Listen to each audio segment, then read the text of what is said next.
Welcome back. This is the 2013 Disney Cross Country Classic on ESPN3.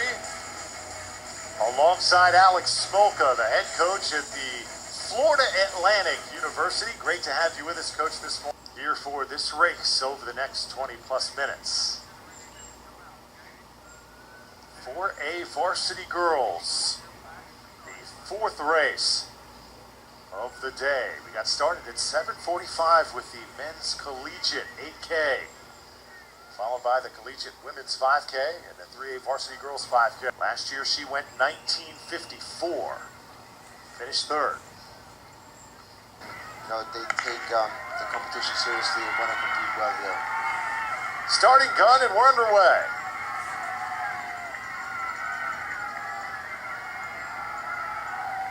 That long line of competitors horizontally becomes vertical. Yeah, you want to be able to go out to establish your position, but not too fast to make to end up building up too much lactic acid too fast, which is then going to hurt you later on. But you do need to get out and not be stuck in the middle of the pack if you want to have a chance to be in the top 10. Last year, the top 5 teams separated by approximately 6 minutes between all of their total team times. Tight competition. Absolutely.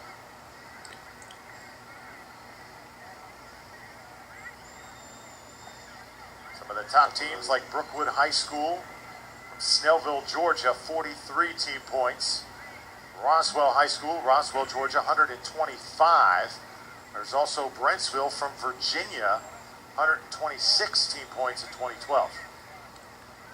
Top team out of Florida, maybe Dwyer High School in this group. Last year, 282 points. Oh, okay.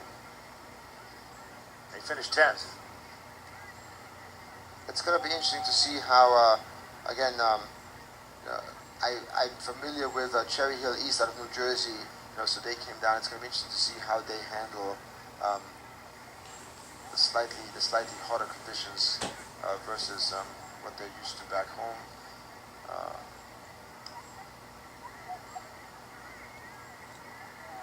And how well they travel. Very often it's important, depending on how teams travel, depending on when they got here last night, how much sleep they got.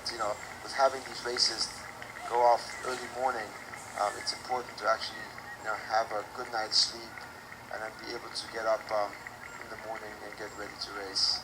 So if you spend often as possible. Right now, Julie Zacco from Shenandoah High School is your leader. There's Julie running well here to start this race. Lots of spectators here and the amount of people growing as we've gone from the college ranks to the high school ranks. This is a sight to see here at Walt Disney World. Yeah, I think more and more people lining the course, and that certainly helps the runners as they make their way through the fields into the trails. So Julie Zacco in first place. Second place, Emily Headley from Olympia High School. She's a local. And right now, right behind the leader. They're both certainly looking good. They're both certainly looking like they found their early stride. And we'll be able to see if they're able to continue to distance themselves from the rest of the pack, or if anybody else is going to come join them once they hit the trails. They are running through the Hess sports fields right now. Eventually it gets really interesting as they will drift away and head off into the woods. That's where all the twists these runners have handled some of the backwoods. Absolutely. It seems like people are sort of, getting used to the hills, or they're certainly training for hills, because based on the times that we've seen so far, people are getting faster, with the course obviously having stayed the same since last year. So our fastest returning runner, Ashley Buddha from Brookwood, no sign of her just yet. Still our leader is Julie Zacco from Shenandoah. So right now we'll go 1 through 4. Julie Zacco from Shenandoah still enjoys the lead. Emily Healy behind her from Olympia High School. In third place, Sydney Steely from Hoover has moved into third. Autumn Bartlett from University High School is running right behind her in fourth place. So 1 through 4, Zacco, Healy, Steely, and Bartlett. Tallahassee later this year.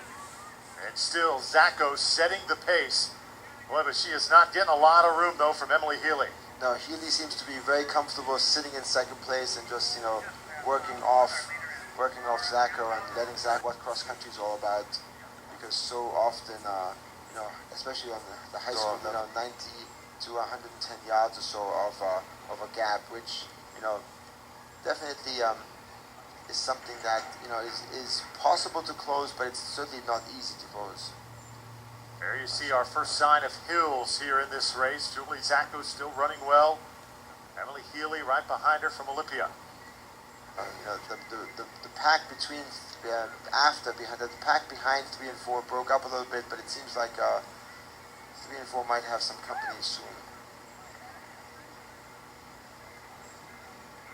Danielle Jordan from Shenandoah High School is now running in fourth place. Camaraderie is concerned. How important is it in team chemistry? I mean, of course, it's important in sports like baseball and basketball and football, but in cross country, is it that important when you have to be able to rely on your teammates to make sure that they give you the best possible effort every given practice, and especially on race day. So again, making the right choices when it comes to your social life, making the right choices when it comes to eating.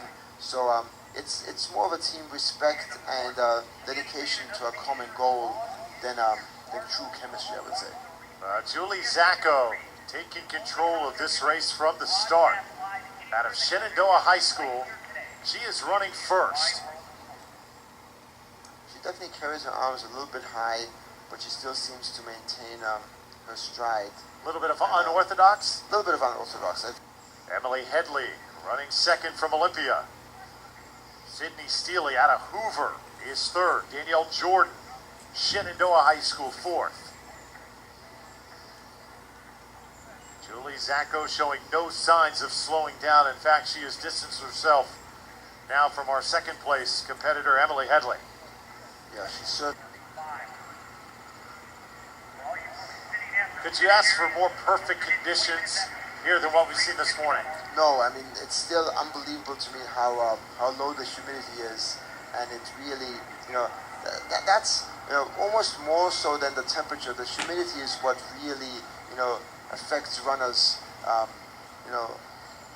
during distance races. So by keeping the humidity low, you actually end up, sweating slightly less. So hydration becomes a little bit less of a factor, and you're able to certainly run. And now getting ready for that stretch run, Julie Zacco, Shenandoah High School, 16 and a half minutes.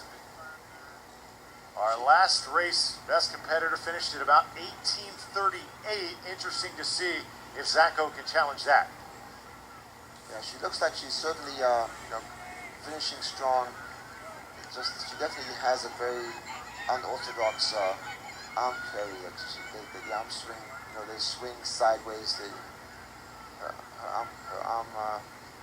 Her angle. Normally, you would suggest to your athletes to keep a 90-degree angle between your forearm and your upper arm, but she certainly has a much steeper angle and also crosses her midsection quite a bit. At the college level, would you work on? Possible, show them what they look like when they run, and work on just again maintaining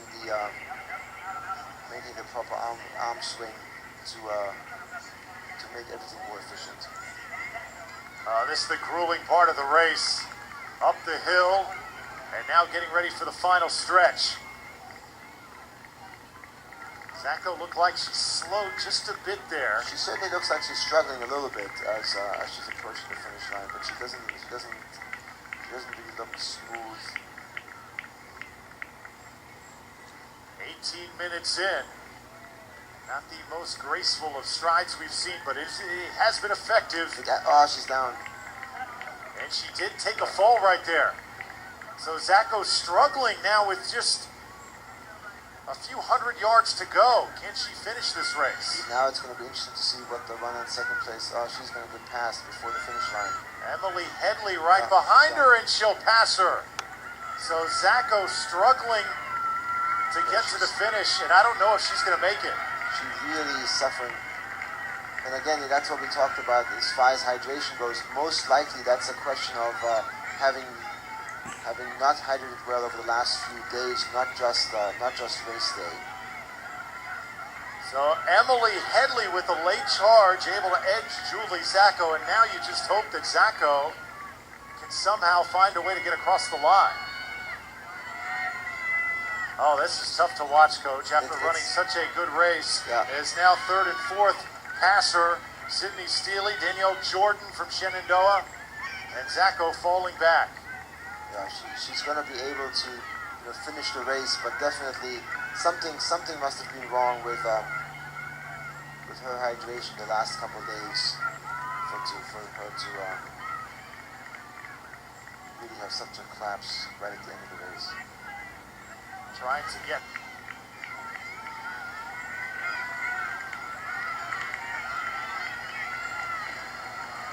Now you see the rest of the field coming in. That's an example of how tough a sport this can be. Absolutely. You think you're in command for nearly 20 minutes, and then bam, the body says no.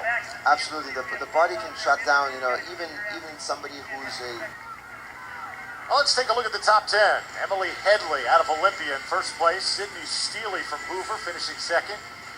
Shenandoah sends Danielle Jordan to the finish line in third. Morgan Hull fourth. Emily Crowns is fifth. Allie Summer, Julia Zacco, and Lauren Brennan also in the top 8. More cross country from Walt Disney World when we come back. Did you use the boat blenders?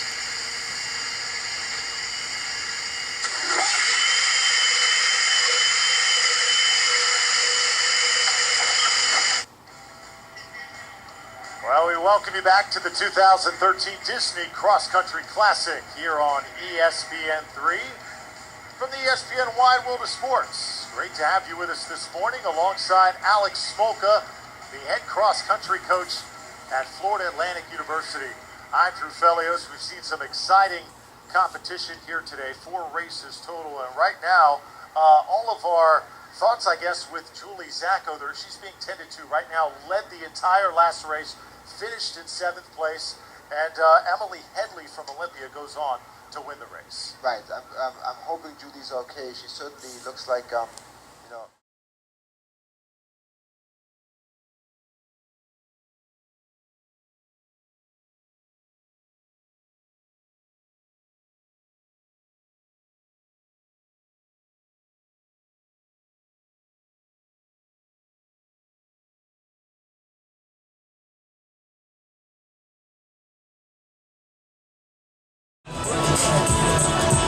And 1, 2, 3, 4, 5, 6, 7,